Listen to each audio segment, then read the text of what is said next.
Welcome back to another episode of the Simply Ball Dropping Podcast. I'm your host and the man behind the mic, K-Sap. Well, guys, man, Kevin Stefanski finally has taken a shot at Dillon Gabriel for his quarterback play, but he's still sticking with Dillon Gabriel as the QB1. And we're going to talk about it all here right after the intro.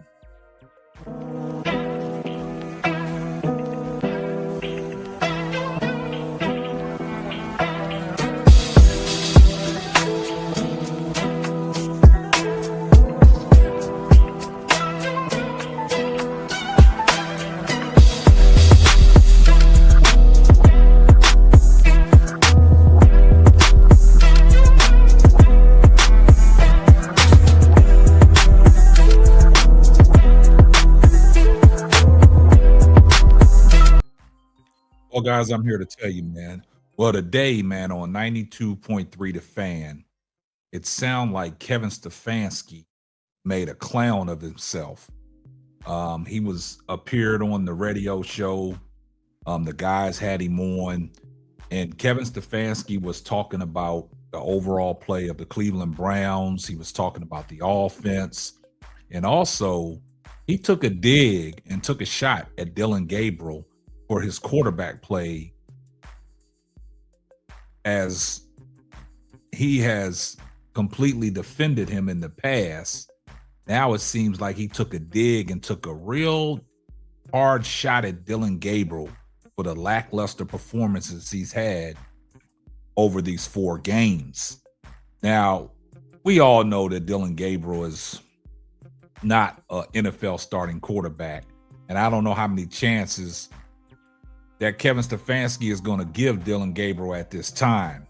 But Dillon Gabriel in 4 games, to me personally, he hasn't made any strides of improvement, because this last game against the New England Patriots, it was downright just atrocious. I mean, he started out well with the touchdown to Harold Fannin Jr., and then after that, it kind of like the wheels fell off, man. Missed a lot of throws, couldn't put the ball down the field, had 2 interceptions. Don't know what he was doing on the first interception when he threw the ball in the middle of the field with the linebacker pursuing. The linebacker picked it off. And then the last interception where he just rolled out and just chunked it up there like almost like a Hail Mary, had that picked off. But what stood out in that game was the safety that he took. The high IQ that Kevin Stefanski said he had, the quarterback experience.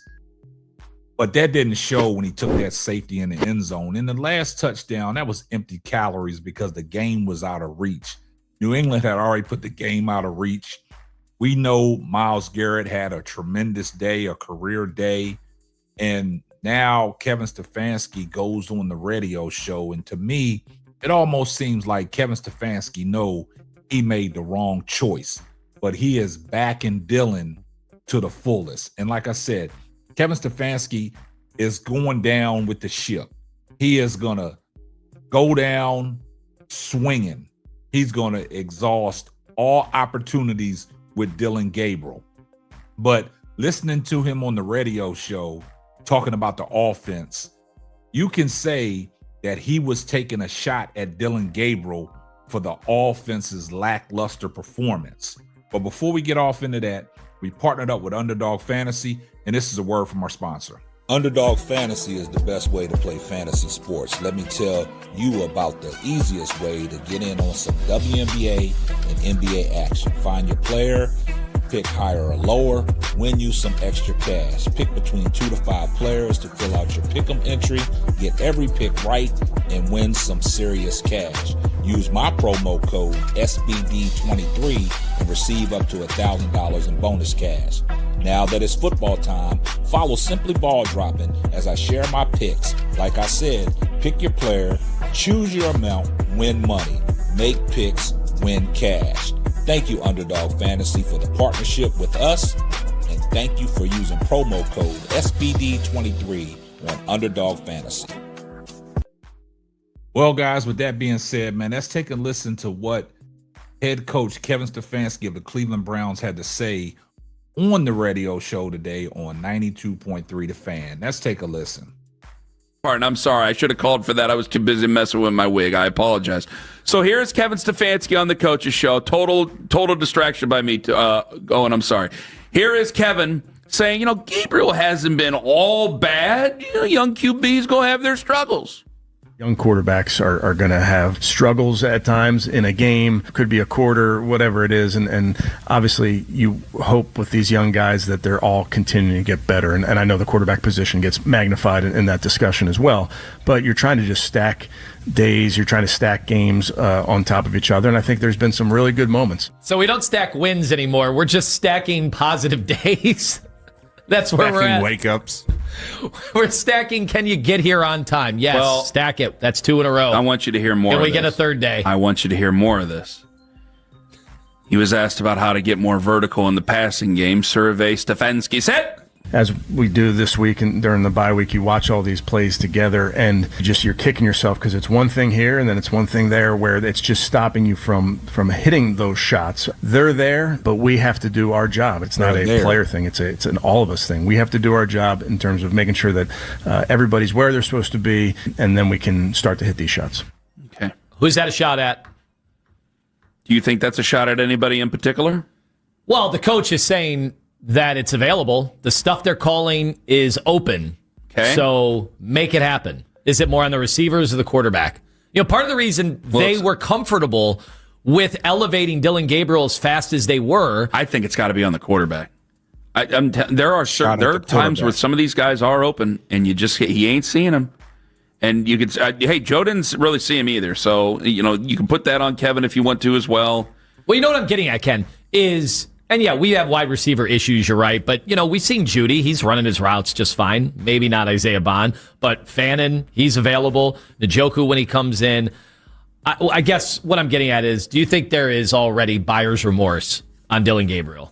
Because when he came here, what was the thought? The thought was he's quarterbacked more games in college football history than anybody else. So at the very least, he should be able to hit the layups. I bet he probably wishes he was still in college. I bet he wishes he had the same lawyer Diego Pavia does. Here's Kevin Stefanski. I want one more clip from this. Here's how he says that others can help Gabriel get better.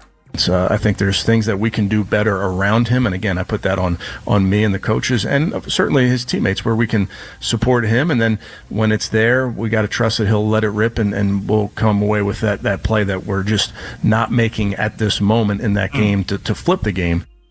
Oh, he's blaming the quarterback. Yeah, exactly. That's a direct shot. Now, you heard what the guys had to say, man. And you heard what Kevin Stefanski had to say. He's taking a direct shot at his quarterback because he said, it's there, it's available. You got to let it rip.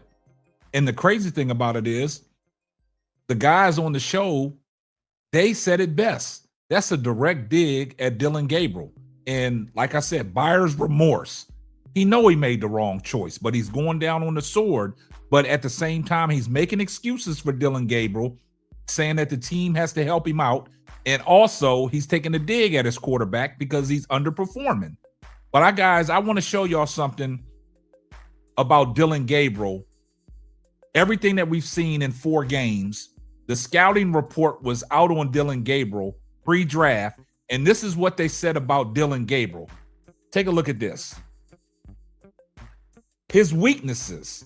He's an undersized frame. They say he's 5'11", but he's 5'9", 5'10", 205 pounds. Gabriel is significantly smaller than a prototypical NFL quarterback. His height can affect his line of sight and create challenges for middle of the field throws. Arm strength.